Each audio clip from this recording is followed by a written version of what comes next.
Hi, today I'm going to show you how you can use this really cool feature we have in VedAstro just released that it's called the debug feature that allows you to use the front end, the live VedAstro website as a front end for any server, backend server that you want. So basically you can be running your own private server behind and still use the front end website and hit your own private server. So you could have your own private name list, your own private ways of calculating things. The backend server is open source. You can just take it up and modify it and run it on your own server and still use the same front end. So how are you going to do that? Very simple. All you got to do is log in.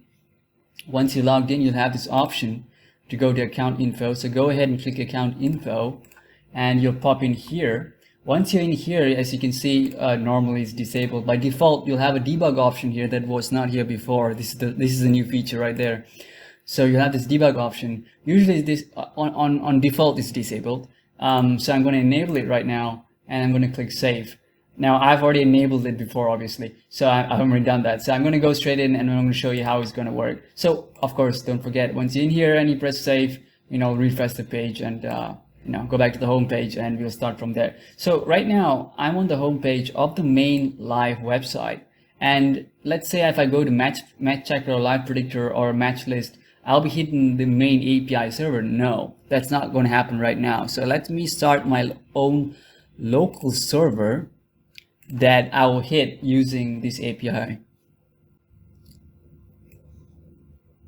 Okay, so I have my local server running. So as you can see, this is really cool. So I have my local API server. You guys can do this as well, because since it's open source and the API, the code is there. Just you can run your own local API server, or any version of the server, anything you want. So you can be an online server as well. So anyway, the server is here. Yeah. So as you can see, I've already enabled the feature. So right now note, remember this. I'm on the main website right there. I'm not on a local website. This is the really cool part of the feature. All right. So I'm gonna go into. Let me put this right there. Let me pin this up. All right, now it's pinned, so it's not going to go anywhere. So you can see, as I use the main website, you can see that the website is communicating no longer to the main API's public server, but it's communicating to my private local server that I have here, even though I'm on the main public website. Right? This is super cool. So I go to, if I go to Live Predictor, right? As you can see inside Live Predictor, we have a little person list. Now I can have my own little person list that I don't want to share to anybody, and I can have it on my own little private server. So that's perfect for this function.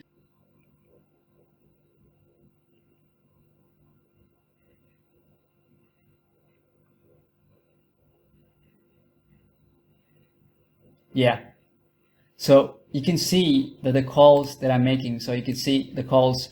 There we go. So this person list that you see right here, that's coming in from the local server. Now that took a little bit of time. I think I had to do a little refresh there, but you could see that happening. Like you see the call. So this was an actual call. You can see the time it came in. So I'm going to go ahead and I'm going to click calculate, and you'll see the call appear here. Yeah, there we go. There we go. You see that? You see that? Now that's super cool. So even though I'm using a live website and I'm doing a massive calculation, I'm actually hitting my local server. So this opens up huge possibilities for out there. Anybody could use it to make your own version, to make your own flavor, to make your own private versions of, I mean, the potential is huge, right? Leave your ideas in the comments and let me know what you think, and of course, don't forget, once you're done with it and you want to go back to the old version, make sure you go back in your little settings right there. Let me close this. Go back to little settings right there and disable this, because if you leave this enabled, it's custom only to your local machine. So don't think that even though you're logged in, let's say I'm logged into James Brown account right here. Let's say James Brown logs in on a mobile device. This setting is not gonna sync through, obviously, because that wouldn't make sense. Imagine that, like, you wouldn't want to use your own debug server on a mobile now, would you?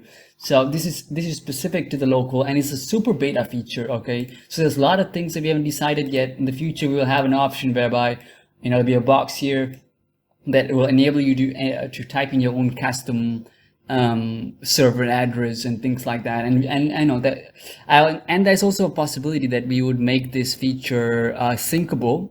Maybe a little checkbox here that says, sync it to all my public, all my versions of future access, something like that. So there's a lot of potential here for this feature and a lot of things. Oh, look at that. That's done right there. So this is super cool. We just generate this massive, wow, look at that prediction right there. I mean, come on, you can't make that up. So, I mean, this super accurate prediction came in from my local server. I didn't have to hit the main API server to get this done. I just saved a ton of money, I guess, from not running it on Azure. So that's one super cool feature that you can do, that you can test out all kinds of crazy features that you want to do without even having to manipulate live servers. Okay, back to the story here. So make sure before, whatever you save here is saved to your local machine. So I'm on Chrome right now on my Windows machine. So if I'm going to save, I'm going to put that disabled and I'm going to hit save. It's only going to be in my local machine. You got to remember that. All right. It's only going to be in my local machine. Yeah. So it's all loaded up. And from now on, if I access, like you see, okay, now I've disabled it and I'm coming back here. And I'm looking at it. Okay, so my server is still running, my local server. And as you can see, I've already disabled it just now.